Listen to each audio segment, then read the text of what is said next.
देखो, यहाँ से पहले क्वेश्चंस हम कर चुके हैं। ये हम एक्सरसाइज 7.3 स्टार्ट कर रहे हैं। अब उसका पहला क्वेश्चन देख लेते हैं हम। देखो, पहला क्वेश्चन क्या कह रहा है कि 9 डिजिट्स हैं आपके पास में, उनमें से 3 digits eight a time use करके कितने नंबर्स बना सकते हो आप विदाउट रिपीटिशन। नंबर्स इस्तेमाल दोबारा नहीं होने चाहिए, एक ही बार यूज़ होना चाहिए। इसके लिए हमारी थ्योरम है NPR, मीन्स टोटल नंबर कितने हैं 9, एट अ टाइम कितने यूज़ कर रहे हैं हम 3। तो NPR वाला फॉर्मूला लगाएंगे। 9p3 को सोल्व करना है अब, means 9 factorial upon 9 minus 3 factorial, 9 factorial upon 6 factorial. इसको सोल्व करके 504 आंसर आ गया। इतना ही क्वेश्चन था, ये छोटा सा। सेकंड क्वेश्चन हमारा क्या कह रहा है।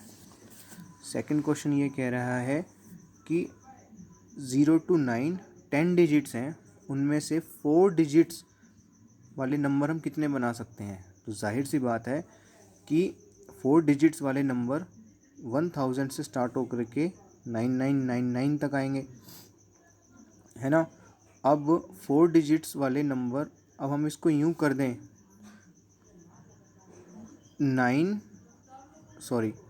10p4 वाले तरीके से कर दें, सोल्व करके हम कर सकते हैं इसको। 10 फैक्टोरियल अपॉन 4 फैक्टोरियल, 10 माइनस 4 यानी कि 6 फैक्टोरियल, ये सोल्व करके ला सकते हैं हम, क्योंकि फॉर्मूला क्या है हमारा n factorial upon n minus r factorial. लेकिन इसमें वो नंबर्स भी आ जाएंगे जो 0 से स्टार्ट हो रहे हैं, है ना। तो हम इसको दूसरे तरीके से कर लेते हैं। दूसरे तरीके से क्या करेंगे हम, सबसे पहले वाले तरीके से करते हैं हम इसको, जो हमारा बेसिक तरीका है मल्टीप्लिकेशन प्रिंसिपल वाला। मीन्स हम फर्स्ट प्लेस को हम 9 डिफरेंट वेज से फिल कर सकते हैं, 0 को हटा करके। दूसरे प्लेस में हम 1, मान लो 1 फिक्स कर दिया हमने, दूसरे प्लेस पे अब 0 इंक्लूड कर सकते हैं। तो फिर से यहाँ पे 9 डिफरेंट ऑप्शंस हो गए हमारे पास फिल करने के लिए। लेकिन अब 2 डिजिट यहाँ फिक्स हो गए, तो अगले में हम सिर्फ 8 फिक्स कर सकते हैं, उससे अगले में 7 वेज से कर सकते हैं। तो 9 इंटू 9 इंटू 8 इंटू 7, इतनी पॉसिबल वेज से हम ये नंबर बना सकते हैं। उसके बाद क्वेश्चन नंबर थर्ड क्या है, 1 2 3 4 6 7, इन 6 नंबरों में से हमें 3 डिजिट वाला नंबर बनाना है, और वो इवन होना चाहिए। इवन का मतलब यूनिट प्लेस पे 2 हो, 4 हो या 6 हो। इसका मतलब इस जगह पे हम सिर्फ 3 ही पॉसिबिलिटीज़ फिल कर सकते हैं। मीन्स इस प्लेस को हम 3 पॉसिबल वे से ही फिल कर सकते हैं। इस जगह को मान लो अगर 2 यहाँ फिक्स कर दिया हमने, 2 फिक्स कर दिया, तो अब कितने नंबर बच गए 5। तो इसको 5 वे से फिल कर सकते हैं। यहाँ पे 2 फिल कर दिया, यहाँ 5 फिल कर दिया, मान लो यहाँ पे 2 फिल कर दिया, यहाँ 5 पॉसिबल वेज से फिल कर सकते हैं। तो मान लो 7 फिल कर दिया, तो यहाँ पर कितने पॉसिबल वेज बच गए, 4 बच गए। 4 इंटू 5 इंटू 3 60 इसका आंसर है। उससे अगला क्वेश्चन है 1 2 3 4 5, ये 5 नंबर्स हैं। 4 नंबर्स वाले कितने नंबर बना सकते हैं विदाउट रिपीटिशन। तो जाहिर सी बात है इस प्लेस को हम 5 डिफरेंट वेज से फिल कर सकते हैं। फिर इस प्लेस को 4 डिफरेंट वेज से, इसको 3 से, इसको 2 से आपस में मल्टीप्लाई कर दो, आंसर ये आ जाएगा। सिंपल मल्टीप्लिकेशन प्रिंसिपल वाले क्वेश्चन हैं, कुछ भी नहीं है इनमें। फिफ्थ क्वेश्चन है कि कमेटी है 8 पर्सनस की, मीन्स 8 पर्सन है टोटल, उसमें से एक चेयरमैन चूज़ करना है और एक वाइस चेयरमैन। ऐसा नहीं कर सकते आप कि रिपीट कर दो विदाउट रिपीटिशन है, इसमें तो कॉमन सेंस है कि एक चेयरमैन बनेगा और एक वाइस चेयरमैन। इसका मतलब 2 पोस्ट फिल करनी है आपको। तो पहले अगर आप चेयरमैन फिल करोगे तो 8 डिफरेंट पॉसिबिलिटीज़ हैं आपके पास में, तो उनमें से कोई एक चेयरमैन बन गया। अब 7 बंदे बच गए जिनमें से आप चूज़ कर सकते हो, है ना। तो 8 इंटू 7 56 पॉसिबिलिटीज़ बच गई आपके पास में। NPR वाले फॉर्मूले से भी कर सकते हो आप। टोटल पॉसिबिलिटीज़ n है 8, उनमें से 2 एट अ टाइम लेने हैं। ये NPR का यही फॉर्मूला होता है। उससे अगला सिर्फ सिंप्लीफाई करना है आपको। n-1 p3 ratio n p4 is equal to 1:9 दे रखा है, n की वैल्यू निकालनी है। तो n-1 factorial upon n-1 minus 3 factorial, और ये वाला इसको अपॉन में लाओ, अपॉन में ला करके रिवर्स करना है। ऊपर वाला नीचे, नीचे वाला ऊपर, मीन्स नीचे n फैक्टोरियल आ गया, ऊपर n-4 फैक्टोरियल आ गया। इधर करेंगे अब इसको एक्सपेंड, तो n-1 फैक्टोरियल, नीचे n-4 हो गया, ऊपर n-4, n into n-1 factorial करके लिख दिया हमने इसको, क्योंकि हम इसको ऐसे लिख सकते हैं, n फैक्टोरियल को हम ऐसे लिख सकते हैं n इंटू n-1 फैक्टोरियल। यहाँ पे हमने लिख दिया, इससे ये कैंसिल हो गया, इससे ये कैंसिल हो गया, 1/n इज इक्वल टू 1/9 बच गया, क्रॉस मल्टीप्लाई करके 9 आ गया, simple as that. Seventh question क्या कह रहे हैं, सेवन्थ में दो पार्ट हैं। फर्स्ट पार्ट है 5PR is equal to 2 times of 6PR-1। So R की वैल्यू बतानी है, तो इसको एक्सपेंड करके हम फॉर्मूले से कैसे लिखेंगे, हमारी थ्योरम 1 है ना, तो 5 factorial upon 5 minus R factorial, 2 times of 6 factorial upon 6 minus R minus 1, bracket open होगी, यानी कि 6 minus bracket R minus 1 open होगी ब्रैकेट, तो +1 फैक्टोरियल, एक्चुअल में कितना हो गया 7 माइनस आर फैक्टोरियल।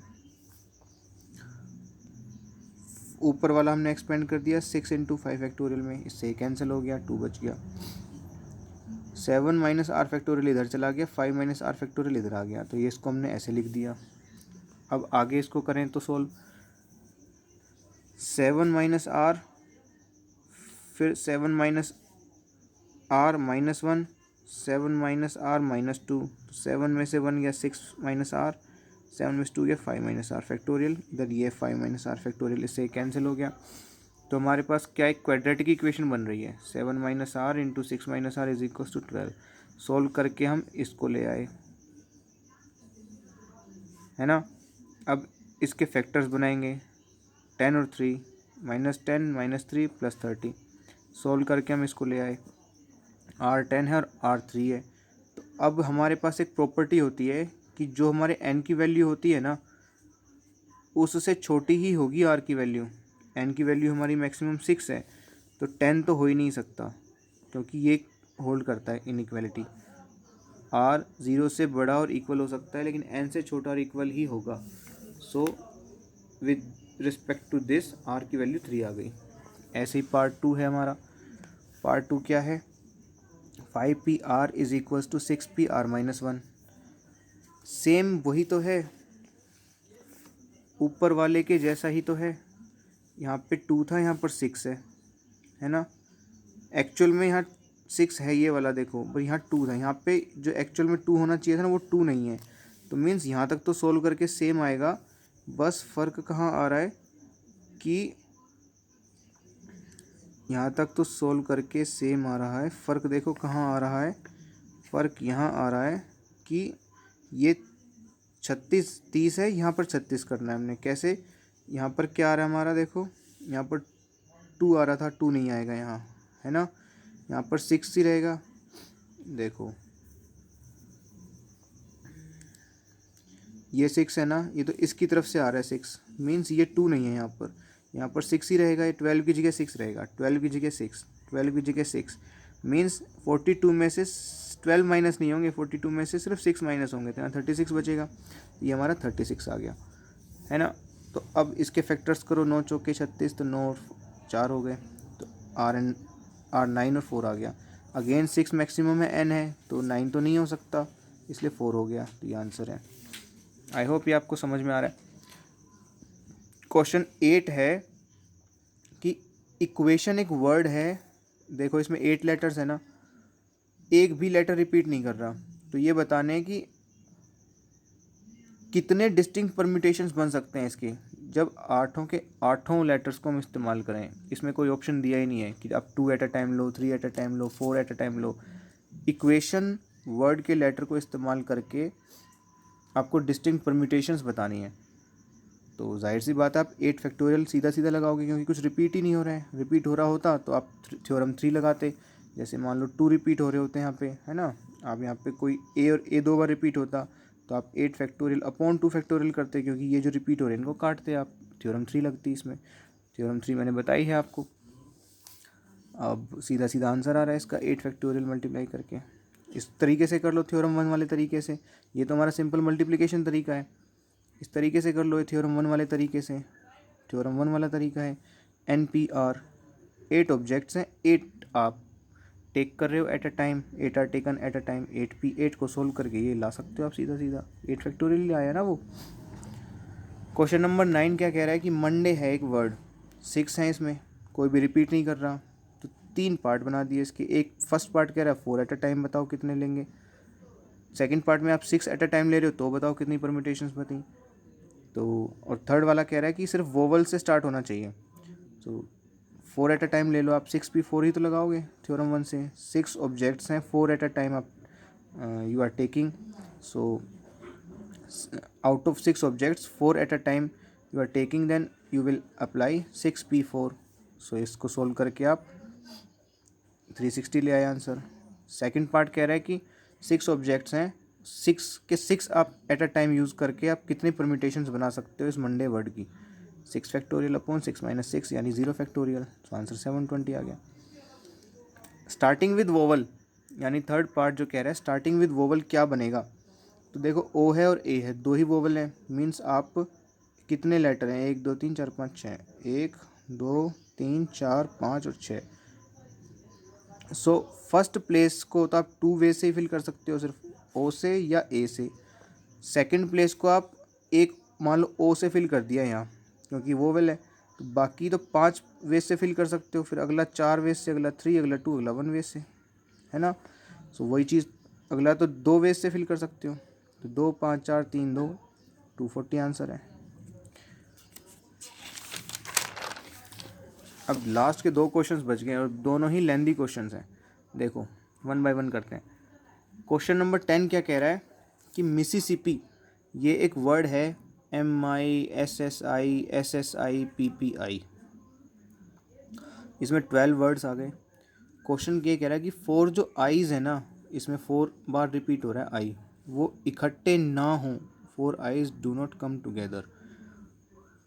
कितनी ऐसी परम्यूटेशंस हैं जिनमें 4 आई इकट्ठे नहीं है, तो देखो हम पहले ये निकाल लेते हैं कि टोटल परम्यूटेशंस कितनी है, फिर ये निकाल लेते हैं कि 4 आईज इकट्ठे हैं ऐसी कितनी परम्यूटेशंस हैं, उनमें से टोटल में से माइनस कर देंगे, सिंपल सिंपल हमारे पास वो परम्यूटेशंस आ जाएंगी जिसमें 4 आईज इकट्ठे नहीं हैं। सो टोटल परम्यूटेशंस कैसे निकालेंगे, थ्योरम 3 से निकालेंगे। थ्योरम 3 क्या कहती है हमारी कि अगर आपके पास टोटल वर्ड्स मान लो 11 है ना, तो डिफरेंट परम्यूटेशंस की इसकी कितनी बनी, 11 फैक्टोरियल। लेकिन वो तो 11 फैक्टोरियल तब बनेंगी ना जब सारे के सारे लेटर्स अलग अलग होंगे। अगर कुछ लेटर्स रिपीट कर रहे हैं, जैसे आई 4 बार रिपीट कर रहा है, एस 4 बार और पी 2 बार, तो इतना के फैक्टोरियल से डिवाइड कर देंगे, मीन्स 4 फैक्टोरियल से डिवाइड, 4 फैक्टोरियल से डिवाइड, 2 फैक्टोरियल से डिवाइड, ये बनेंगे आपकी टोटल डिस्टिंक्ट परम्यूटेशंस। अगर ये रिपीट ना हो रहे होते, अलग अलग होते, तो डिवाइड करने की कोई ज़रूरत ही नहीं थी, सीधा सीधा आंसर 11 फैक्टोरियल आता है, जैसे इक्वेशन वाला पिछला क्वेश्चन था, 8 फैक्टोरियल सीधा आंसर था। अब इसको सोल्व करके आप ये ले आए 34650, ये आंसर आ गया, ठीक। ये टोटल परम्यूटेशंस हैं। अब 4 आईज टुगेदर कितनी में है, देखो ज़रा, अगर आप 4 आई को इकट्ठा करते हो तो MSSSSPP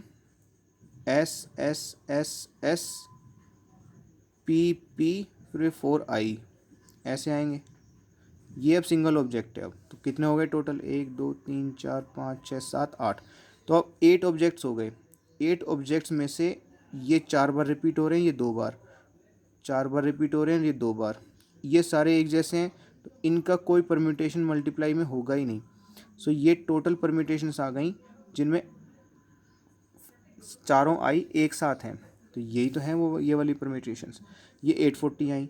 तो ये टोटल में से आप इन वाली परम्यूटेशंस को जिनमें all I's are together minus कर दोगे, तो वो परम्यूटेशंस आ जाएंगी जिसमें all 4 I's are not together. इसमें से 840 माइनस कर दो, 33810 आंसर है। अगला क्वेश्चन है परम्यूटेशन, परम्यूटेशंस वर्ड है, 12 लेटर हैं इसमें।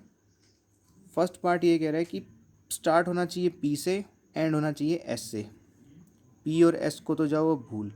अब कितने लेटर बच गए, 10।